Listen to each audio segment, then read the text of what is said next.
নমস্কার বন্ধুরা, আমি শর্মিষ্ঠা। আপনারা দেখছেন শর্মিষ্ঠা কিচেন।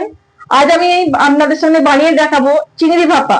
তো চলুন কি করে চিংড়ি ভাপা করব সেটা আপনাদেরকে দেখিয়ে দিই। প্রথমে আমি 250 গ্রাম চিংড়ি মাছ নিয়েছি। এখানে পোস্ত নিয়েছি, সর্ষে নিয়েছি, 5টা কাঁচা লঙ্কা, নুন, হলুদ আর সর্ষের তেল। এবার আমি সর্ষে আর পোস্তটা মিক্সিতে খুব ভালো করে পিষে নিচ্ছি। আমি সর্ষে পোস্তটা খুব ভালো করে পিষে নিয়েছি, দেখুন।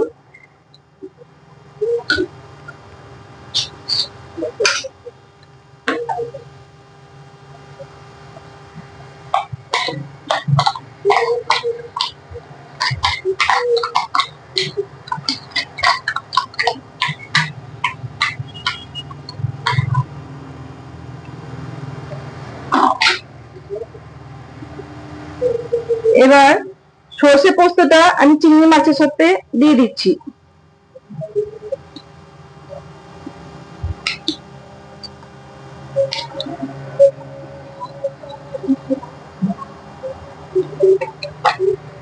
এর মধ্যে লবণ,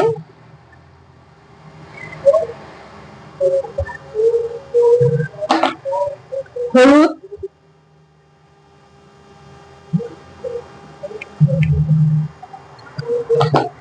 লবণ হলুদ দিয়ে আমি খুব ভালো করে এটা মিশিয়ে নেব।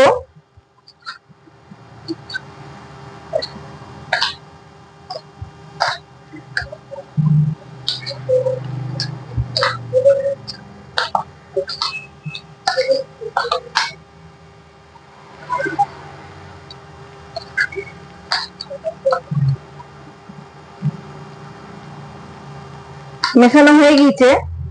এবার একটা টিফিন কৌটো নিয়ে এর মধ্যে সব মাছগুলো ঢেলে দেবো। আমি এরকম একটা টিফিন কৌটো নিয়েছি, এর মধ্যে সব মাছগুলোকে আমি ঢেলে দেবো।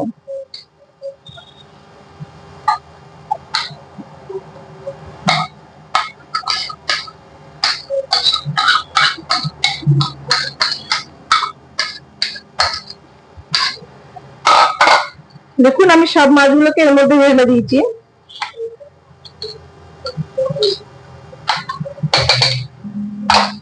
এবার এর উপর দিয়ে সরষের তেল দিয়ে দেবো।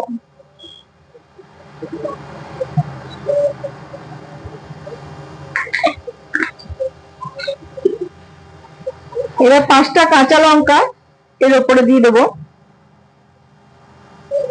এবার টিফিন কৌটোটা আমি বন্ধ করে দিচ্ছি ভাপে দেওয়ার জন্য।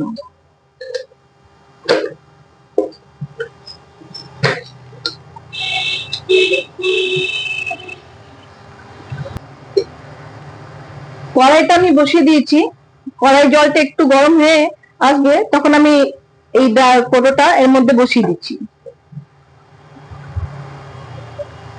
এবার ভাপে আমি 15 থেকে 20 মিনিট ঢাকা দিয়ে রেখে দেবো। আমি ঢাকা দিয়ে দিলাম। এখন 15 থেকে 20 মিনিট এটা হোক, তারপর খুলে আপনাদেরকে দেখাচ্ছি।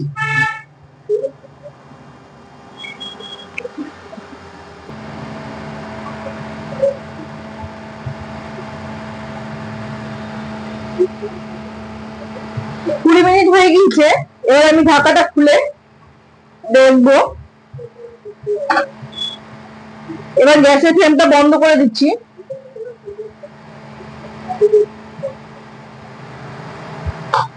এবার এটা একটু ঠান্ডা হোক, তারপর খুলে আপনাদেরকে দেখাচ্ছি কেমন হয়েছে।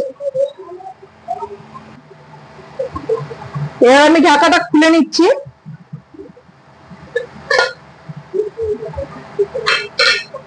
দেখুন, আমার চিংড়ি ভাপা রেডি।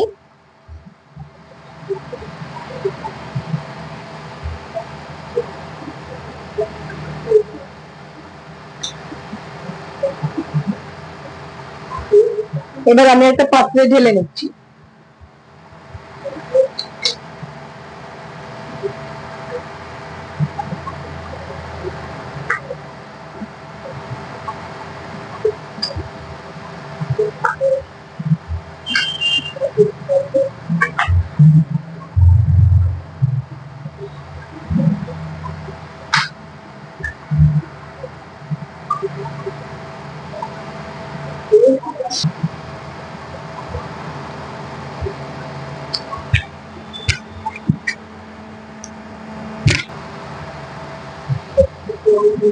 দেখুন চিংড়ি মাছ ভাপা রেডি। আপনাদের ভালো লাগলে লাইক, শেয়ার, কমেন্ট, সাবস্ক্রাইব করে দেবেন। নমস্কার, আজ এখানেই শেষ করছি।